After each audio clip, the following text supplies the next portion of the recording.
안녕하세요. 오래도록 시골에서 지내오다가 지금은 남편과 자식들과 서울에서 집 꾸리고 평범하게 살고 있는 60 가까운 나이의 주부입니다. 사실 지금이야 평범하게 살 수 있다고 말할 수 있을 정도로 그냥저냥 나쁘지 않게 살고 있지만 얼마 전까지만 해도 녹록지 않다고 표현할 수 있을 정도로 고단한 인생을 겪고 있었어요. 저를 늦게 알게 된 친구들은 제가 예전에 어떤 일을 겪었는지 이야기하면 어떻게 그럴 수가 있냐며 다들 놀란답니다. 제 인생에서 최악이라 할 수 있을 정도로 힘들었던 시기의 이야기인 만큼 그렇게 밝지는 않을 겁니다. 그러나 혹시 저와 비슷한 상황에 처해 있는 분들이 있다면 조금이나마 희망을 가질 수 있을 것 같다는 생각이 들어서 짬짬이 틈을 내어 부족한 글솜씨로나마 이렇게 제 사연을 적어 보내봅니다. 저는 부모님이 버린 아이, 즉 고아입니다. 몇 살부터 부모님 없이 살았는지 잘 기억이 나지 않아요. 왜냐하면 기억이란 게 존재하는 가장 어린 나이부터 부모님은 제 곁에 존재하지 않았거든요. 부모에게 버림받은 저에게 남은 것은 몇 살 차이 안 나는 여동생 뿐이었습니다. 저도 어린 나이였지만 여동생은 그런 저보다도 더 어렸기 때문에 저는 그때도 어떻게든 하나뿐인 여동생을 지켜야 한다는 생각밖에 들지 않았던 것 같아요. 그래도 조금 따뜻한 날에 버려졌다면 아주 약간은 괜찮았을지 모르겠지만 저희가 부모님에게 버려진 것은 무척이나 추운 겨울이었습니다. 부모님에 대한 기억이 선명하진 않지만 그럼에도 어렴풋이 기억나는 것들을 되새겨보자면 저희 부모님은 저와 동생에게 전혀 신경을 쓰지 않는 분들이셨고 제대로 된 옷도 한 번 선물 받지 못했습니다. 그래서 버려진 날에도 실밥이 다 터진 낡은 점퍼 하나를 걸친 채로 덩그러니 길가에 서 있던 것 같아요. 다 뜯어지고 허른 운동화 속으로 발가락을 꼼지락거리며 어떻게든 추위를 이겨보려고 하면서 동시에 엉엉 울고 있는 동생을 끌어안고 달래느라 바빴습니다. 하지만 저 역시 어렸고 눈보라가 치는 바깥에서 볼가루 줄줄 흐르려는 눈물을 꾸역꾸역 삼키며 이 힘든 시간이 어서 지나기를 바랬습니다. 그러면서도 한편으로는 동생에게 끊임없이 괜찮아, 엄마랑 아빠가 맛있는 호떡이랑 예쁜 장난감 인형 사가지고 금방 올 거야 라고 이야기하면서 말이죠. 동생에게 그런 말을 하면서도 저는 알고 있었습니다. 엄마랑 아빠는 다시 우리 곁으로 오지 않고 저희는 평생 부모님 없이 살아가게 될 거라는 것을요. 그렇게 갈 곳 없이 평생을 그 추운 길거리에 서서 보낼 줄 알았습니다. 왜냐하면 저와 여동생은 꼬박 이틀을 길거리에 서 있었거든요. 밥도 못 먹었고 물도 못 마셨습니다. 솔직히 저는 다른 건 몰라도 그날 저와 여동생이 정말 이러다 죽겠다는 공포에 휩싸였던 거 하나만은 생생합니다. 하지만 사람이 꼭 죽으라는 법은 없다고 어느 친절한 아저씨 덕분에 저와 여동생은 무사히 구해질 수 있었어요. 근처에서 철물점을 하시던 분이었는데 저와 여동생이 버려진 첫날부터 저희를 지켜보신 모양이더라고요. 그러다가 저희가 이틀 내내 그 길거리에서 아무것도 못하고 서 있으니까 이렇게 둬서는 안 되겠다고 생각하셨는지 철물점 아저씨는 저희 손을 붙잡고 낡은 국밥집에 데려가 주셨습니다. 어린 제 기억에도 무척이나 허름해서 금방이라도 무너질 것 같았던 국밥집은 생각보다 그 안은 따뜻했고 무엇보다도 아주머니가 내주신 돼지국밥은 이틀을 내리 굶어 허기진 저희에게 그 어떤 것보다도 맛있는 음식이었습니다. 부모님이랑 살면서도 정성 어린 식사는 제대로 못 해봤던 저희에게는 오히려 철물점 아저씨가 사주신 그 국밥이 짧은 인생 속에서 가장 의미 있는 식사이기도 했어요. 기스가 많이 난 스텐그릇, 하얀 쌀밥, 조금 밍숭맹숭하지만 고기가 듬뿍 들어간 돼지국밥, 걸신 들린 듯이 밥을 먹는 저희를 보고 아저씨는 천천히 먹으라며 자기 몫의 국밥을 덜어주시기도 했습니다.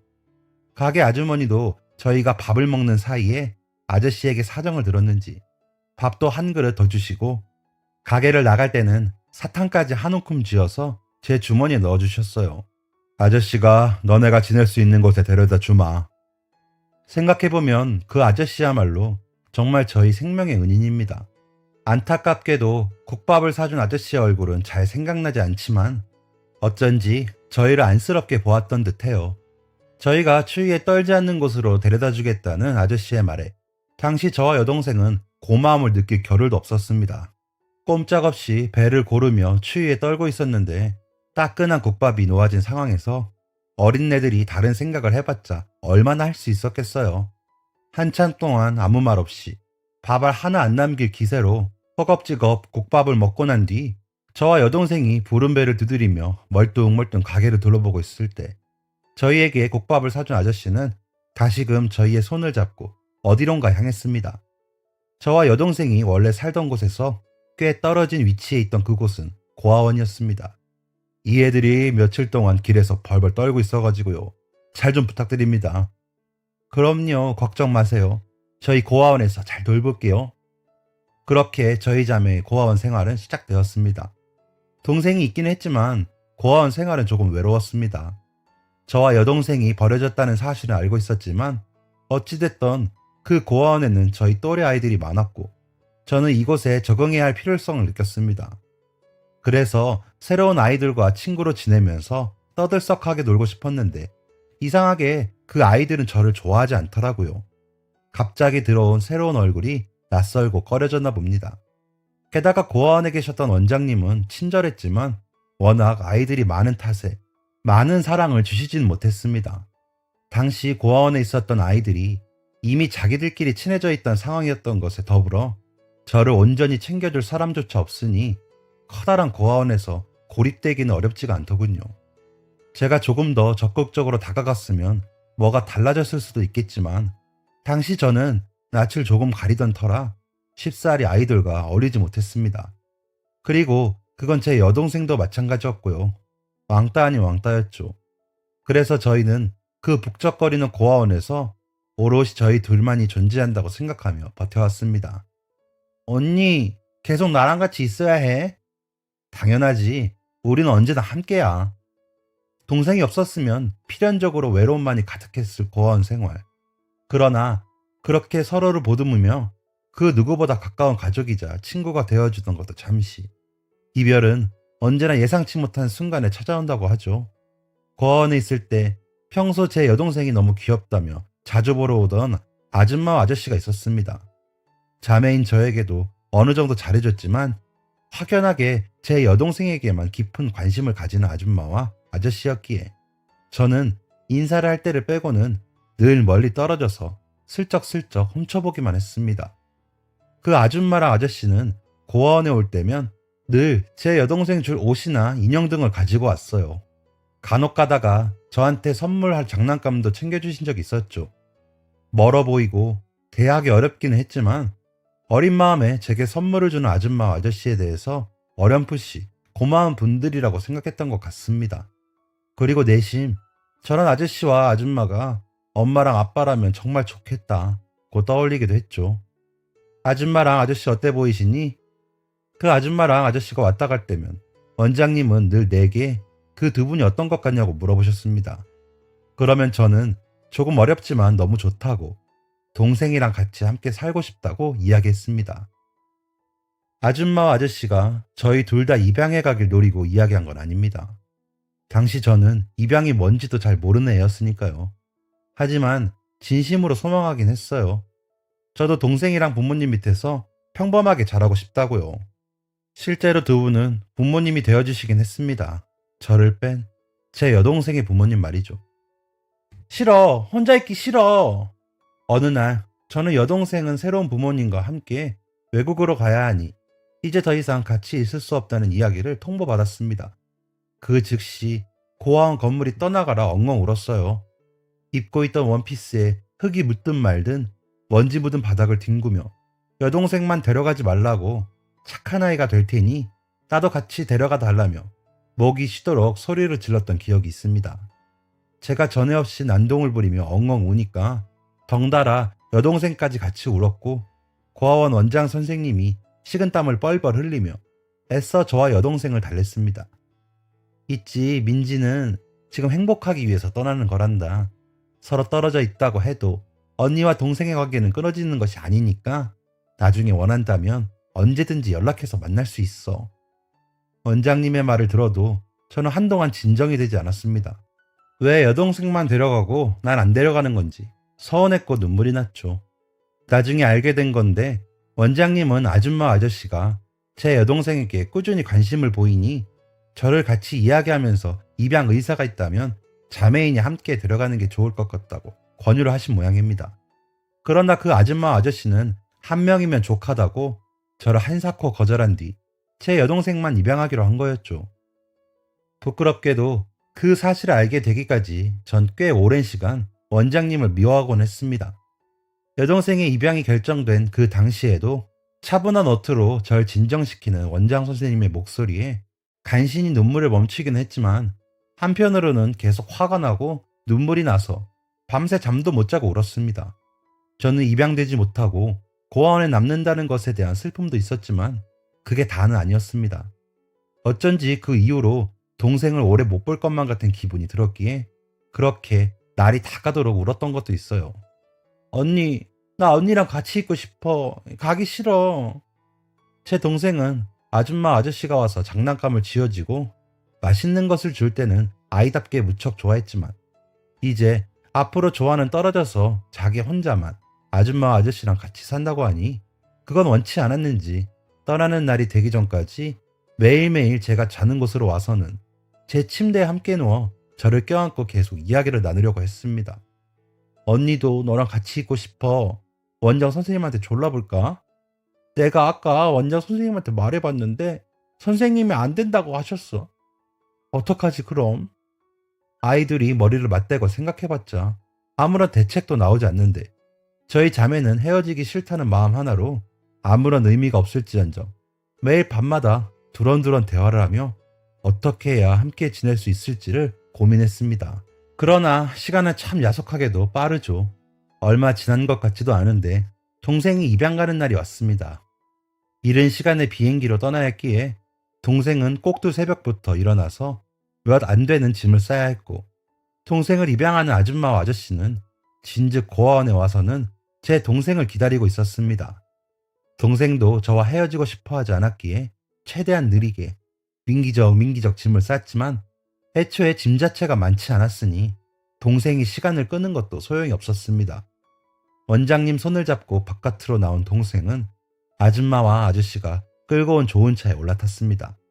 저는 그 모습을 조금 멀리서 지켜보다가 차에 시동이 걸리고 고아원 정문을 떠나는 모습에 문득 이대로 영영 헤어질 것 같다는 두려움이 다시금 치밀어 올라서 민지야 가지마 민지야 하며 부질없게도 차 뒤를 따라 달렸습니다.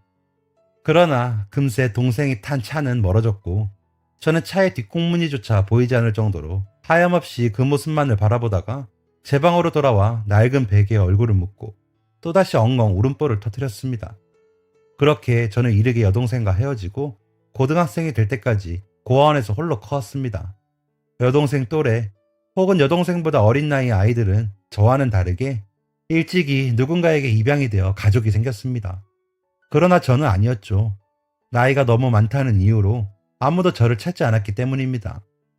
새로이 자신을 맡아줄 부모님에게 선물 받은 옷을 차려입고 신나고 설레는 표정으로 하나 둘 고아원을 떠나는 아이들을 보면서 슬프지 않았다면 그건 정말 거짓말일 겁니다.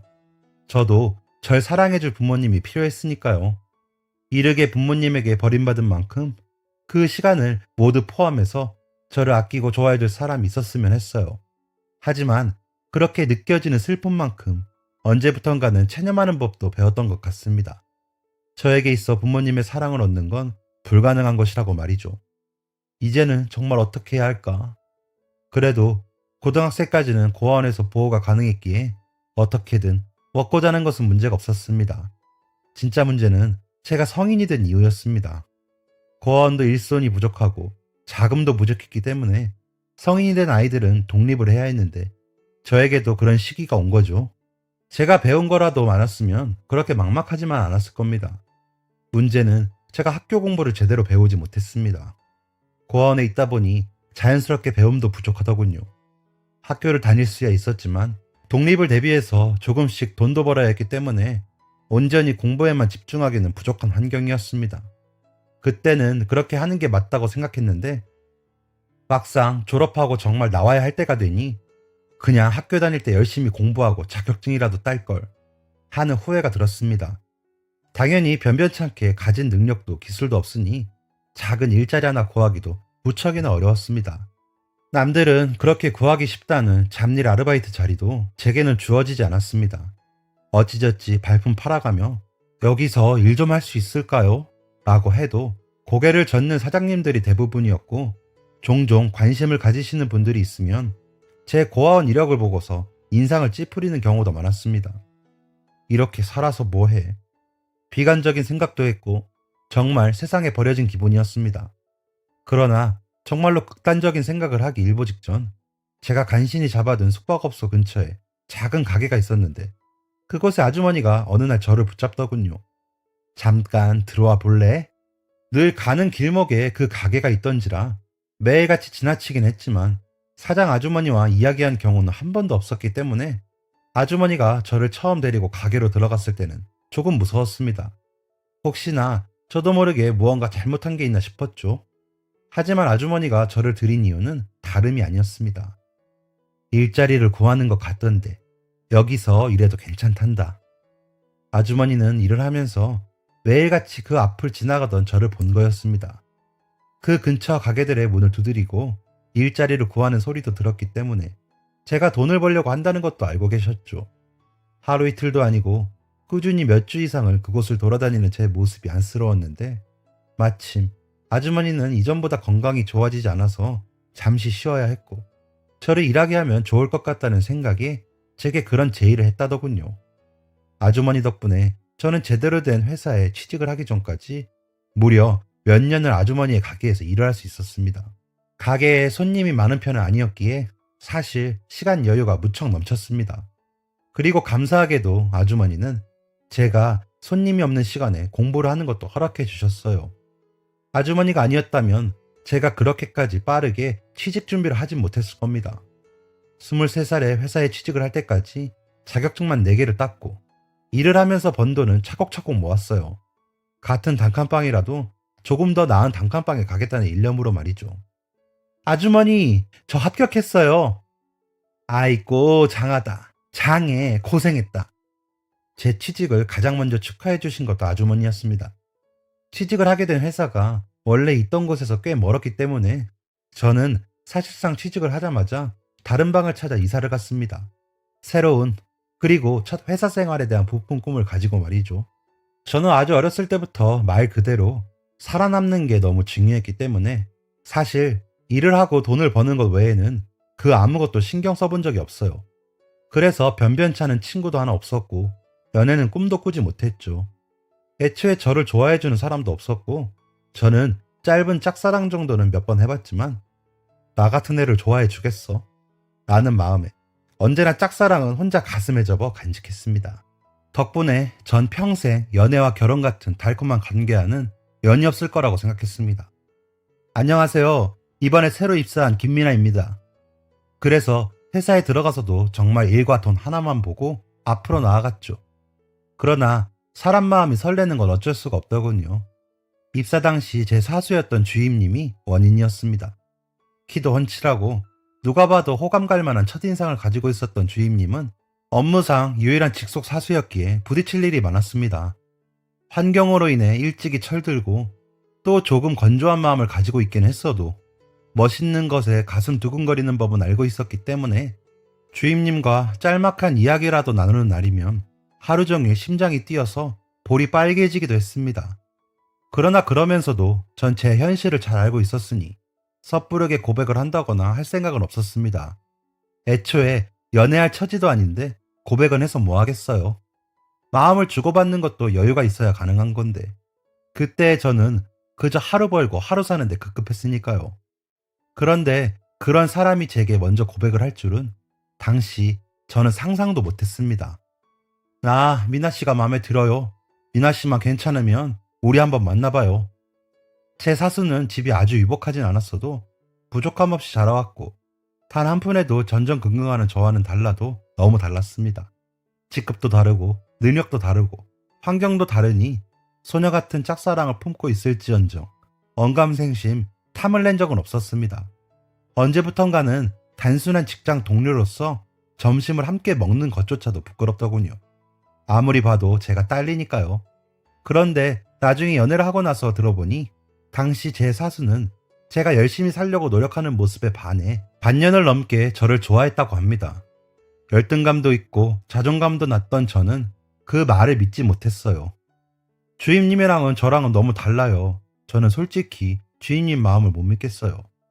그도 그럴 것이 평소에 저는 그 사수가 제게 마음을 가지고 있다고는 생각도 못했거든요. 늘 누구에게나 친절한 사람이었으니까요.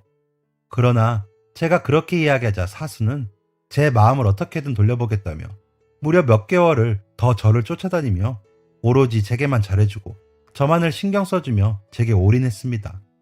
안 그래도 이미 가볍게나마 마음에 담고 있던 사람이 그렇게 헌신하려고 하니 저도 참 많은 고민이 일었습니다. 현실을 생각하면 연애를 할 때가 아닌데, 하지만 그걸 알면서도 한편으로는 그냥 남들처럼 평범하게 좋아하는 남자 만나서 데이트도 해보고 싶고, 그렇게 고민만 하던 제가 마음을 굳힌 건 이 한마디 때문이었습니다. 입에 발린 말로 지키지도 못할 약속은 안 해요. 하지만 다른 건 몰라도 나랑 연애한 시간이 미나 씨 인생에서 후회로 남지 않게 해줄게요. 평생 사랑해주겠다. 결혼하자. 손에 물 한 방울 안 묻히게 공주님처럼 모시고 살겠다는 휘황찬란한 말들보다 오히려 저렇게 현실성 있는 말이 제 마음을 흔들었습니다. 결국 저는 그 고백을 받아들였고 5년간 그 누구보다도 달디달게 연애를 했습니다. 회사에서는 모두 저희가 연애를 하고 있다는 거 알았고 참 감사하게도 전부 축복해주며 가끔씩은 저희끼리 오붓하게 시간 보내라고 조금 일찍 퇴근을 시켜주는 날도 있었습니다. 연애하면서 가끔 그런 생각도 했어요. 내가 이 사람을 받아들이지 않았다면 어땠을까 하는 것들이요. 확실한 건 만약 제가 그 사람의 고백을 끝끝내 거절했다면 지금만큼 평온하게 살지는 못했을 거라는 겁니다. 연인이 된 제 사수는 5년 뒤 제 남편이 되었거든요. 결혼을 하고 난 뒤 남편은 다니던 직장을 그만두고 사업을 시작했습니다. 저 역시 남편을 보조하기 위해 같이 직장을 관두고 함께 남편 사업에만 매달렸습니다. 그런데 예상치도 못하게 사업이 단기간에 승승장구했습니다. 그 누구도 예측 못한 성공이었죠. 그래서 저희는 얼마 지나지 않아 꽤 비싼 아파트를 자가로 마련하게 됩니다. 처음 그 집에 들어선 순간 눈물이 핑 돌아서 시뻘겋게 눈시울을 붉혔던 것 같습니다. 어린 시절 고아원에서 지냈던 때부터 일자리를 알아보던 날까지 제 고단했던 인생이 주마등처럼 머리를 스쳤죠. 내 주제에 과분한 복을 받았다고 생각했습니다. 그래서 깨끗한 집안을 돌아보며 이 감격과 행복을 언제까지고 기억하며 평생 남들에게 친절하게 살리라 다짐도 했습니다. 그리고 신기하게도 평소에는 삶에 지쳐 종종 잊곤 했던 여동생의 얼굴이 유독 선명히도 떠올랐습니다. 언니로서 자기 몸 편하고 마음 편할 때만 불쑥 떠오르는 게 미안하기도 했지만 그래도 내 동생은 나보다 훨씬 일찍 행복하게 살고 있으리라는 믿음 하나가 제 죄책감을 덜었습니다. 내 집이 생기고 그 누구보다 믿을 만한 남편과 함께 있으니 자연스레 제 삶도 폈습니다. 남들과 어울리기 힘들었던 과거가 무색하도록 저는 약 30년간 한 아파트에 살면서 동대표도 하는 등 활발하게 다른 사람들과 어울리며 생활했고 자연스럽게 동네에 친한 주민도 생겼습니다. 인사를 나누고 가끔 커피 한잔하는 친한 주민들은 많았지만 그중 유독 제게 엄청 잘해주는 사람이 하나 있었어요. 김숙자라고. 저랑 같은 나이인데다가 바로 옆 호수라서 자주 마주쳤죠. 나이대도 비슷하고 그 성격도 비슷해서 유독 친하게 지냈던 것 같습니다. 다만 그 숙자는 저와 같은 입주민들에게는 무척 착했지만 이상하게 아파트에서 일하는 청소 아줌마에게는 무척이나 혹독하고 악하게 굴었죠. 평소 저는 청소 아줌마와는 적당한 눈인사만 하고 지냈던 사이에 불과했지만 어느 날 숙자가 청소 아줌마에게 못되게 구는 것을 보자 도저히 그냥 지나칠 수가 없어서 숙자가 집에 들어가고 난 뒤 몰래 청소 아줌마를 찾아 위로해드렸습니다. 남편 때문에 스트레스가 많은지 가끔 저렇게 히스테리를 부릴 때가 있는데 아주머니가 잘못한 거 아니니까 너무 마음 쓰지 말아요. 그렇게 숙자가 청소 아줌마를 괴롭히고 나면 뒤에서 위로해주길 여러 번. 저는 이제 청소 아줌마와 선뜻 친하다고 말할 수 있을 정도의 관계가 되었습니다. 하지만 딱 그 시기 사사건건 청소 아줌마를 괴롭히던 숙자는 청소 아줌마가 근무 중 잠시 시간을 확인하느라 핸드폰을 봤다는 이유로 근무 태만이라며 면전에 대고 욕을 하는 일이 발생했습니다. 지금 그따위로 일하면서 돈 벌겠다는 거예요? 아줌마 말고도 일할 사람 차고 넘치니 당장 그만둬요. 때가 위에 찌르기 전에.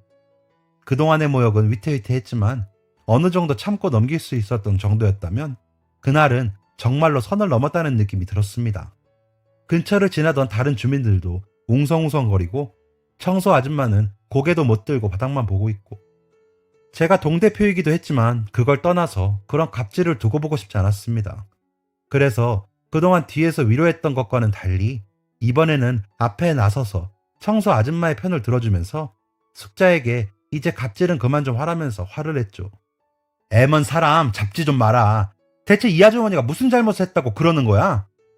인생에서 그렇게 누군가에게 분노를 표했던 적은 그때가 처음이었을 겁니다.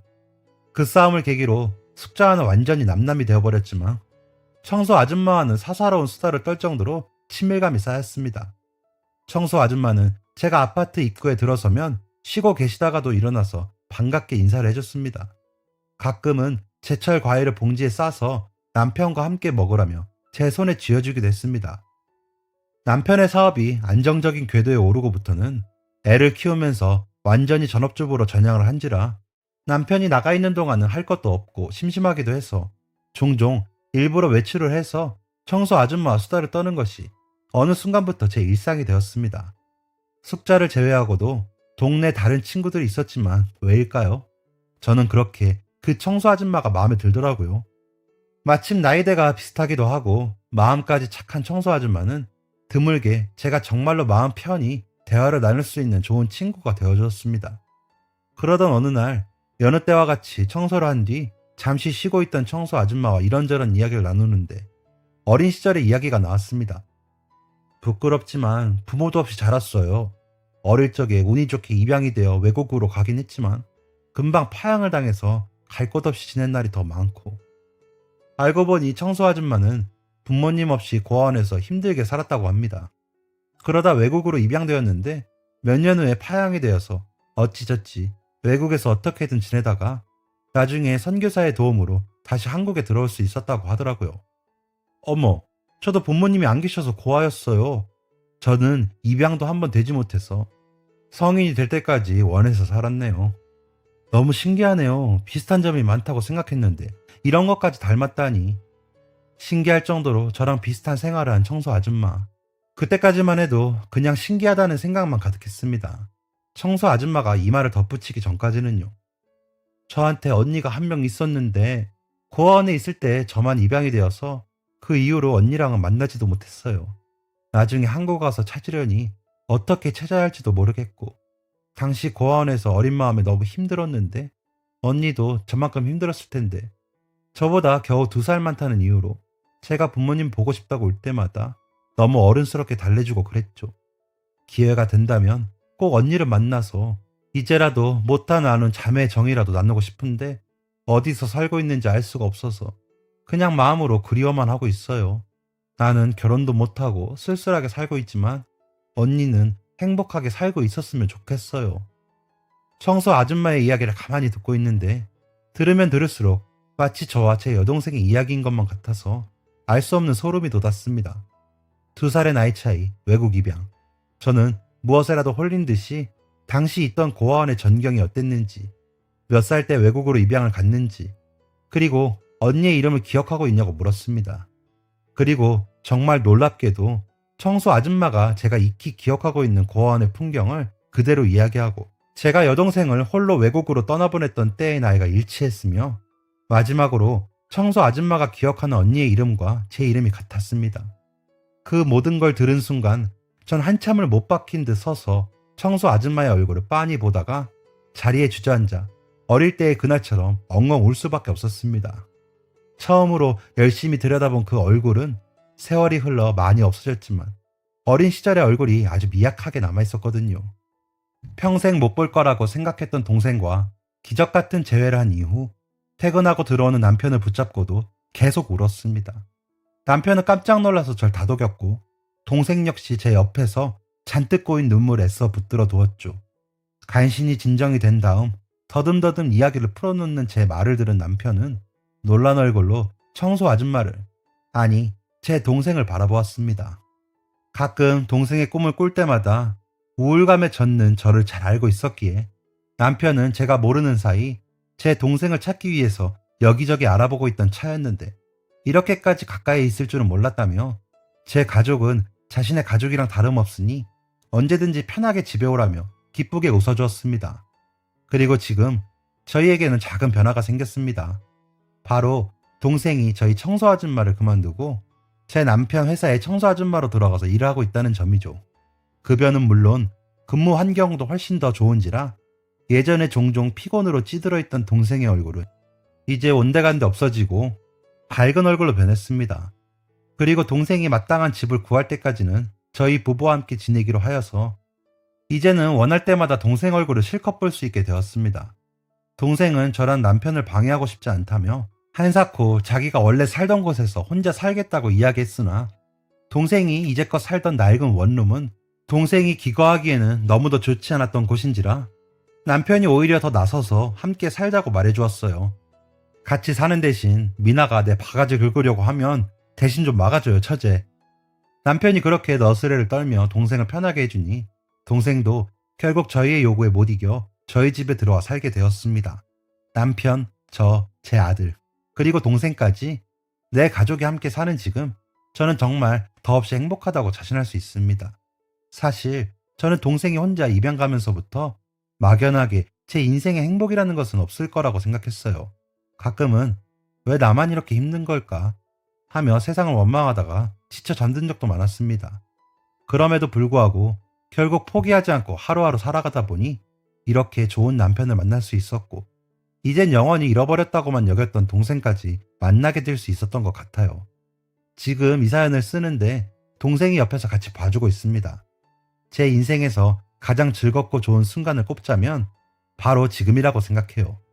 아마 제 사연을 들으시는 분들 중에서도 저와 같은 가족 간의 이별을 겪으신 분들이 있을 겁니다. 저도 동생과 떨어져 봤기에 그 이별이 얼마나 힘들고 슬픈지 너무나 잘 알아요. 하지만 여러분, 지금 현재에 충실하며 열심히 인생을 보내세요. 저처럼 예상치도 못한 우연과 행복이 한꺼번에 찾아올 수도 있습니다. 꽤나 긴 이야기였을 텐데 끝까지 들어주신 분들 정말 감사합니다. 요즘 날도 추운데 건강 조심하시고 모두 행복하세요. 지금까지 사연 들어주셔서 감사합니다.